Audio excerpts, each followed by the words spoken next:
South ఇండియాలోని అతి తక్కువ ధరలకి రత్నాలనందించే ఏకైక సంస్థ 6JVR.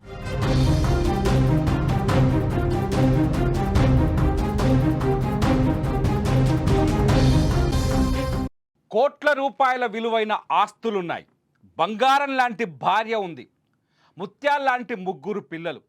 ఏ సమస్య వచ్చినా సపోర్టు చేసే ఉమ్మడి కుటుంబం. అయినా ఆ తండ్రికి ఎందుకు అనిపించిందో తెలియదు, క్రూరమైన ఒక దుర్మార్గమైన నిర్ణయం తీసుకున్నాడు. ఆ నిర్ణయం ఏంటో తెలుసా? బంగారం లాంటి ముత్యాల లాంటి తన ముగ్గురు పిల్లల్ని అత్యంత దారుణంగా హత్య చేసి ఆ తర్వాత తను కూడా ఆత్మహత్య చేసుకోవాలని నిర్ణయించుకోవడం. ఈ కథ ఎక్కడిదో కాదు, నాగర్ కర్నూలు జిల్లాలో జరిగిన సంఘటన ఇప్పుడు 2 తెలుగు రాష్ట్రాల్లో దుమారాన్ని సృష్టిస్తోంది. నాగర్ కర్నూలులో ఎర్రగొండపాలెం, ప్రకాశం జిల్లా ఎర్రగొండపాలెం మండలం పెద్దబోయపల్లి గ్రామానికి చెందిన గుత్తా వెంకటేశ్వర్లు డెడ్ బాడీ నాగర్ కర్నూలు జిల్లా వెల్దండ సమీపంలోని పెద్దాపూర్ పరిసర ప్రాంతాల్లో దొరికింది. అతని డెడ్ బాడీ దొరికిన తర్వాత అతని వెంట వచ్చిన ముగ్గురు పిల్లలు ఎక్కడికి వెళ్ళారు అంటూ ఉదయం నుంచి చర్చ జరుగుతూనే ఉంది, వెతుకులాట జరుగుతూనే ఉంది. ఇప్పుడు ఆ ముగ్గురు పిల్లల శవాలు కూడా నల్లమల అటవీ ప్రాంతంలో దొరికాయి. ఎంత దుర్మార్గమైన నిర్ణయం తీసుకున్నాడంటే గుత్తా వెంకటేశ్వర్లు అత్యంత దారుణంగా తన ముగ్గురు పిల్లలపైన పెట్రోల్ పోసి నిప్పు పెట్టి సజీవంగానే చంపేశాడని అక్కడున్న ఆనవాళ్లను బట్టి పోలీసులు చెబుతున్నారు. ఒక క్రూరమైన నిర్ణయం, ఒక దుర్మార్గమైన నిర్ణయం. అసలు ఏ తండ్రి చేయలేని పని, చేయకూడని పని చేశాడు. ముగ్గురు పిల్లలు. మోక్షిత 8 సంవత్సరాల వయసున్న బంగారు తల్లి, వర్షిణి 6 సంవత్సరాలు మాత్రమే ఉంది. ఇకపోతే శివధర్మ 4 ఏళ్ల బాలుడు. నాన్న ఏం చెబితే అది చేసే పిల్లలు, నాన్న ఎక్కడికి రమ్మంటే అక్కడికి వెళ్ళే వయస్సు. అటువంటి పిల్లల్ని చంపాలని వెంకటేశ్వర్లకు ఎందుకు అనిపించింది? అటువంటి పిల్లని చంపి తను కూడా ప్రాణం తీసుకోవాలని వెంకటేశ్వర్లు ఎందుకు ఆలోచించాడు? ఇప్పుడు ఇదే ప్రశ్న అందరినీ వేధిస్తోంది. ఈ ప్రశ్న కోసం, సమాధానం కోసం పోలీసులు కూడా వెతుకుతున్నారు. ఇటు ప్రకాశం జిల్లా ఎర్రగొండపాలెం పెద్దబోయపల్లి గ్రామంలో కూడా ఈ ప్రశ్న కోసం అక్కడి పోలీసులు విచారణ జరుపుతున్నారు. ఎందుకు వెంకటేశ్వర్లు ఇంత దారుణమైన నిర్ణయం తీసుకున్నాడు? పెద్దబోయపల్లిలో ఉండే వెంకటేశ్వర్లు ఒక ఫెర్టిలైజర్ షాప్ నడిపిస్తాడు. అతని షాపులు దాదాపు అతనికి 3 షాపులు ఉన్నాయి. సంవత్సరానికి 2.5 కోట్ల నుంచి 2.5 కోట్ల వరకు టర్నోవర్ నడుస్తుంది. చేతి నిండా డబ్బుకు ఎటువంటి కష్టం లేదు, అప్పుల బాధలు అస్సలు లేవు. అతని భార్య, బంగారం లాంటి భార్య ఉంది అతనికి, దీపిక. వీళ్ళిద్దరూ ఎంతో అన్యోన్యంగా ఉంటారంటూ ఆ గ్రామస్తులు చెబుతున్నారు. అంతేకాదు వీళ్ళది ఇంకా ఉమ్మడి కుటుంబం అని కూడా వాళ్ళ కుటుంబ సభ్యులు చెప్తున్నారు. అందరూ కలిసే ఉంటారు. ఉమ్మడి కుటుంబాల్లో ఏదైనా సమస్య వస్తే వాటిని పరిష్కరించుకోవడం చాలా సులభం. కుటుంబాన్ని కాదని భార్యకు చెప్పకుండా ఎందుకు ఇంట్లోంచి ముగ్గురు పిల్లల్ని తీసుకొని శ్రీశైలం వెళ్ళాడు వెంకటేశ్వర్లు? మీరు సీసీటీవీ ఫుటేజ్లో చూస్తున్నాడు. వెంకటేశ్వర్లు బైక్ పైన ముగ్గురు పిల్లల్ని తీసుకొని శ్రీశైలం వెళ్ళి వస్తున్న దృశ్యాలు ఇవి. ఆగస్టు 30వ తేదీన శ్రీశైలం 30వ తేదీన గుత్తా వెంకటేశ్వర్లు తన కూతుర్ని, 2 కూతుర్లని, కొడుకును తీసుకొని ఊర్లో భార్యకి బజార్కి వెళ్తానని చెప్పి బయలుదేరాడు. మధ్యాహ్నం సమయంలో పిల్లల్ని బజార్కి తీసుకెళ్తే పిల్లలకి ఏదో కొనిస్తాడనుకుంది ఆ భార్య దీప. కానీ సాయంత్రమైనా అతని ఇంటికి తిరిగి రాలేదు, తెల్లవారి కూడా ఇంటికి తిరిగి రాలేదు. అతని కోసం వెతుకులాట ప్రారంభమైంది. భయపడిపోయి ఆమె ఎర్రగొండపాలెం పోలీసుల దగ్గరికి వెళ్ళి ఫిర్యాదు చేసింది. నా భర్త ముగ్గురు పిల్లలతో ఇంట్లోంచి బయటికి వెళ్ళాడు, తిరిగి రాలేదు అని చెప్పేసి ఫిర్యాదు చేసింది. మిస్సింగ్ కేసు నమోదు చేసిన పోలీసులు అతని కోసం సెర్చింగ్ మొదలుపెట్టారు.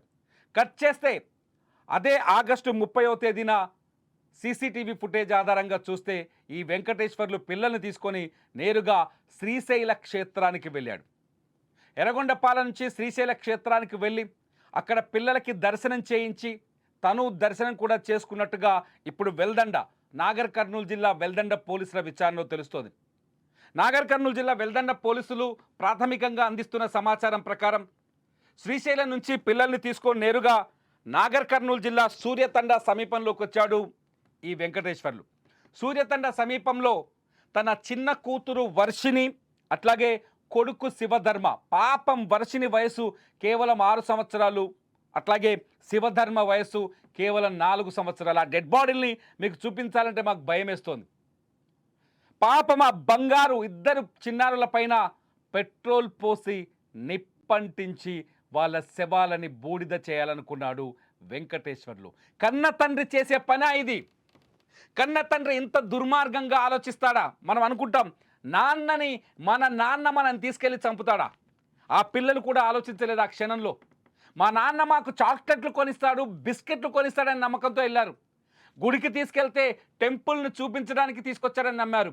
కానీ చంపడానికి తీసుకొచ్చాడని మాత్రం ఆ పిల్లలు ఊహించలేదు.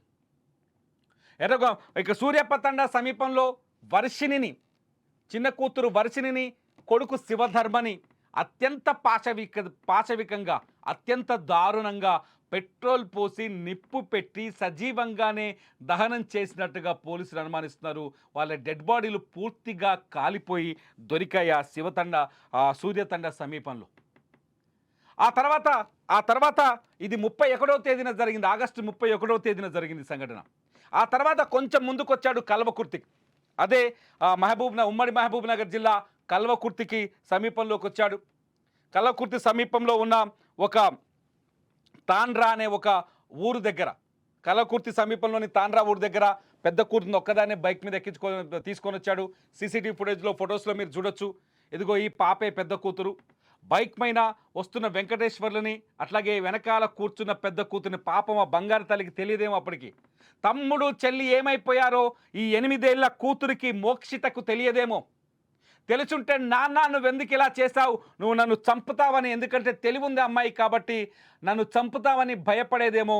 కనీసం అక్కడున్న స్థానికులకైనా చెప్పి మా నాన్న దుర్మార్గాన్ని ఆపండి, అడ్డుకోండి వేడుకునేదేమో, కన్నీళ్లు పెట్టుకునేదేమో. పాపం 8 ఏళ్ల పాపని కూడా తీసుకెళ్ళాడు. అత్యంత దారుణంగా కల్వకుర్తి మండలం తాండ్ర సమీపంలో ఆ పసిదాన్ని కూడా, ఆ 8 ఏళ్ల మోక్షితను కూడా అదే విధంగా ఇద్దరు పిల్లల్ని చంపినట్టే, వర్షిని అట్లాగే శివధర్మని చంపినట్టే పెట్రోల్ పోసి నిప్పంటించి తగలబెట్టేశాడు. గుర్తు చేసుకుంటేనే గుండె చెరువైతోంది. చెప్పడానికి మాటలు సరిపోవట్లేదు, దుఃఖం పొంగుకొస్తోంది. పాపం ఆ తండ్రి, ఆ వెంకటేశ్వర్లు తీసుకున్న నిర్ణయంతో, ఆ దారుణమైన సంఘటనతో ఆ పసిబిడ్డ మంటల్లో మాడిపోతుంటే ఆ నొప్పిని ఎలా తట్టుకోగలిగిందో ఒక్కసారి తలుచుకుంటే ఒళ్ళంతా షివరింగ్ వస్తుంది, భయం వేస్తోంది. 8 ఏళ్ల మోక్షితను కూడా అత్యంత దారుణంగా పెట్రోల్ పోసి నిప్పంటించి తగలబెట్టేశాడు ఈ వెంకటేశ్వర్లు. ఆ తర్వాత అదే రోజు కల్వకుర్తికి వచ్చాడు. కల్వకుర్తిలో ఒక పురుగుల మందు షాపులో ఒక పురుగుల మందు డబ్బా కొన్నాడు. పురుగుల మందు డబ్బా కొని అక్కడి నుంచి కొంచెం దూరం వచ్చి కల్వకుర్తికి కొద్ది దూరంలో ఉన్న వెల్దండ అనే మండలం హెడ్ క్వార్టర్ పరిధిలోకి వచ్చాడు. అక్కడ పెద్దాపూర్ అనే గ్రామం ఉంది. ఆ గ్రామం సమీపంలో ఒక అటవీ ప్రాంతంలో, డెడ్ బాడీకి సంబంధించిన విజువల్స్ చూడొచ్చు మీరు, ఒక అటవీ ప్రాంతంలో ఇతను కూడా పురుగు మందు తాగి ఆత్మహత్య చేసుకున్నాడు. ఇది ప్రాథమికంగా వెల్దండ పోలీసుల నుంచి చదువుతున్న సమాచారం. ఇలా ప్రశ్నలు కూడా చాలా ఉన్నాయి. నిజంగా వెంకటేశ్వర్లు ఈ హత్యలు చేశారా, లేకపోతే ఇంకెవరైనా ఉన్నారా, వెంకటేశ్వర్లు చంపేశారనే కోణాల్లో కన్ఫర్మేషన్ కోసం పోలీసులు విచారణ జరుపుతున్నారు. కానీ ప్రాథమికంగా అందుతున్న సమాచారం ప్రకారం వెంకటేశ్వర్లు ఈ దారుణానికి పాల్పడ్డాడని అతని కుటుంబ సభ్యులు కూడా చెప్తున్నారు. బోరున విలపిస్తోంది. భర్త తన పిల్లలకి మిఠాయిలు కొనిపిస్తానని తీసుకెళ్లి ప్రాణాలు తీశాడని తెలిసిన వెంకటేశ్వర్లు భార్య దీప, ఎర్రగొండపాలెం, పెద్దబోయపల్లి మొత్తం ఇవాళ అన్నం నీళ్లు మానేసి విలపిస్తున్నారు. తన సొంత ఊళ్ళో వెంకటేశ్వర్లకు మంచి పేరుంది. వెంకటేశ్వర్లు వ్యాపారి, రైతులతో చాలా సంబంధాలున్నాయి. అతను ఫర్టిలైజర్ వ్యాపారం చేసే వ్యక్తి. ఆ కుటుంబం అంతా ఆ ఊర్లో ఒక కుటుంబంలా ఉండే వ్యక్తి, అందరి నోలలో అనే వ్యక్తి. వెంకటేశ్వర్లకి ఏమైనా క్రైమ్ హిస్టరీ లేదు, గతంలో నేర చరిత్ర లేదు, అతను మోసం చేసిన ఆనవాళ్లు లేవు, నిజాయితీగా వ్యాపారం చేసుకునే వ్యక్తి. అటువంటి వెంకటేశ్వర్లు ఇంత దుర్మార్గమైన నిర్ణయం ఎందుకు తీసుకున్నాడు? ఇప్పుడు ఇదే ప్రశ్న అందరినీ వేధిస్తోంది. ఆ మృతదేహాలన్నింటినీ ఇప్పుడే కొద్దిసేపటి క్రితమే సేకరించి సొంతూరు ఎర్రగొండపాలెనికి పంపించే ప్రయత్నం చేస్తున్నారు వెల్దండ పోలీసులు. కేసు నమోదు చేసి దర్యాప్తు చేస్తున్నారు. అసలు ఎలా వచ్చింది వ్యవహారం వెలుగులోకి? వెంకటేశ్వర్లు ఎప్పుడైతే ఇంట్లోంచి బయటకు వచ్చాడో పిల్లల్ని తీసుకొని, ఆ రోజు సాయంకాలం వరకు భార్య దీప ఊరంతా వాళ్ళ కోసం వెతికింది. ఎంత వెతికినా భర్త జాడ దొరకలేదు ఆమెకి. దొరకపోవడంతో ఆమె నేరుగా మర్నాడు ఎర్రగొండపాలెం పోలీస్ స్టేషన్కి వెళ్ళింది. ఆగస్టు 31వ తేదీన నా భర్త కనిపించట్లేదు, ముగ్గురు పిల్లల్ని తీసుకొని వెళ్ళిపోయిందంటూ పోలీసులకు ఫిర్యాదు చేసింది. ఆ ఫిర్యాదులో పిల్లలు వేసుకున్న బట్టల రంగుతో సహా రాసింది. దీంతో పోలీసులు సీసీటీవీ కెమెరాల ఆధారంగా విచారణ జరుపుతుంటే అతను శ్రీశైలం వైపు వచ్చినట్టుగా తేలింది. ఆ తర్వాత ఇక్కడికి వచ్చి నాగర్ కర్నూలు పోలీసులను రిక్వెస్ట్ చేశారు. ఎవరైతే వెంకటేశ్వర్లు సోదరుడు ఒక అతను వచ్చి నాగర్ కర్నూలు పోలీసులు రిక్వెస్ట్ చేస్తే ఆ నాగర్ కర్నూలు పోలీసులు అతను శ్రీశైలం నుంచి తిరిగి నల్లమల అటవీ ప్రాంతంలోకి వచ్చినట్టుగా గుర్తించారు. హైదరాబాద్ శ్రీశైలం రహదారిలో అతను ఇటువైపు వచ్చినట్టుగా గుర్తించి ఆ పోలీసులంతా ఇలా జాడ కనిపెట్టేందుకు ప్రయత్నిస్తున్న తరుణంలో వెంకటేశ్వర్లు డెడ్ బాడీ వెల్దండ సమీపంలో పెద్దపూర్ పరిసర ప్రాంతాల్లో శివారులో బూరకుంటలో దొరికింది. ఆ బూరకుంటలో దొరికిన డెడ్ బాడీ ఆధారంగా చేసుకుని ఇతనే వెంకటేశ్వర్లను కన్ఫర్మ్ చేసుకుని అతను శ్రీశైలం నుంచి ఇటు వచ్చిన ఈ రహదారి బ్యాక్ సైడ్ అతను శ్రీశైలం నుంచి అతను చనిపోయిన డెడ్ బాడీ దొరికిన ప్రాంతం వరకు డ్రోన్ల సహాయంతో అటవీ ప్రాంతాన్ని అంతా పోలీసులు గాలించారు. ఆ డ్రోన్ల సాయం అట్లాగే సీసీటీవీ ఫుటేజ్ ఆధారంగా దొరికిన డీటెయిల్స్ ఆధారంగా ఆ డ్రోన్లని హెల్ప్ తీసుకోవడం వల్ల ఈ ముగ్గురు పిల్లల శవాలు కూడా దొరికాయి. ఇక్కడ అతిపెద్ద ప్రశ్న ఏంటంటే, ఎందుకు వెంకటేశ్వర్లు ఇద్దరిని ఒక చోట, ఇంకొక అమ్మాయి పెద్ద కూతురు మోక్షితని మరొక చోట చంపాడు? ఎందుకు ఇద్దరిని ఒకే చోట పెట్రోల్ పోసి నిప్పంటించాడు? పెద్ద అమ్మాయిని తీసుకొచ్చి ఇంకో చోట చంపాలని నిర్ణయించుకున్నాడు?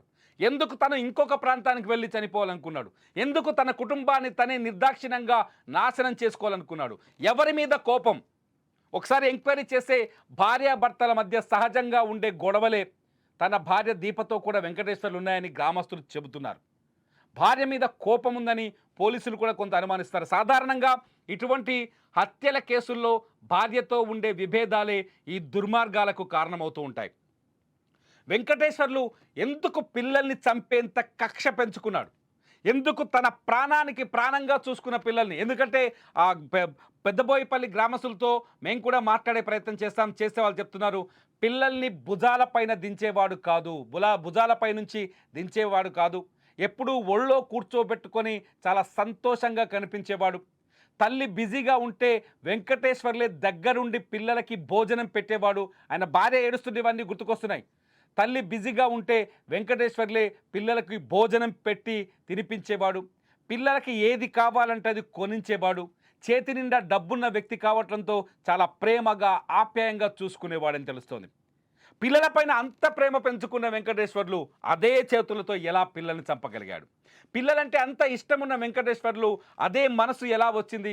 ఎందుకు సైకోగా మారి తనను తాను చంపుకునే ముందు, ఆత్మహత్య చేసుకునే ముందు పిల్లల్ని చంపేశాడు? ఇంతవరకు అంతు చిక్కని ప్రశ్నగా మారింది. వెంకటేశ్వర్లు కేవలం భార్య పైన కోపంతోనే ఈ దారుణానికి పాల్పడ్డా, ఇంకేదైనా మిస్టరీ ఉన్నదా అనే కోణంలో పోలీసులు విచారిస్తున్నారు. ప్రస్తుతానికి నాగర్ కర్నూలు జిల్లా వెల్దండ పోలీసులు కేసు నమోదు చేసి వెంకటేశ్వర్లు విషయంలో కేసు నమోదు చేసి విచారణ మొదలుపెట్టారు. ప్రస్తుతానికైతే ఎర్రగొండపాలెం పోలీసులు కూడా ఈ కేసులో కొంతవరకు ఆయన వైఫ్ని ప్రశ్నించినట్టుగా కూడా మనకు సమాచారం అందుతోంది. మొత్తంగా ఈ దుర్మార్గాన్ని తలుచుకుంటేనే గుండె చెరువుగా మారుతోంది. ఒక తండ్రి, ఏ తండ్రి తీసుకోకూడని నిర్ణయం, అటువంటి కసాయి నిర్ణయం, క్రూరమైన నిర్ణయం తీసుకున్న వెంకటేశ్వర్లు తాను చనిపోయినా పర్వాలేదు, తప్పుంటే తను చనిపోవాల్సింది, అన్యాయంగా బంగారం లాంటి భవిష్యత్తున్న ముగ్గురు పిల్లల్ని చంపేసి తాను ప్రాణాలు తీసుకోవడం తలుచుకుంటేనే గుండె రగిలిపోతుంది. మరి మీకేమనిపిస్తుంది సంఘటన చూస్తుంటే?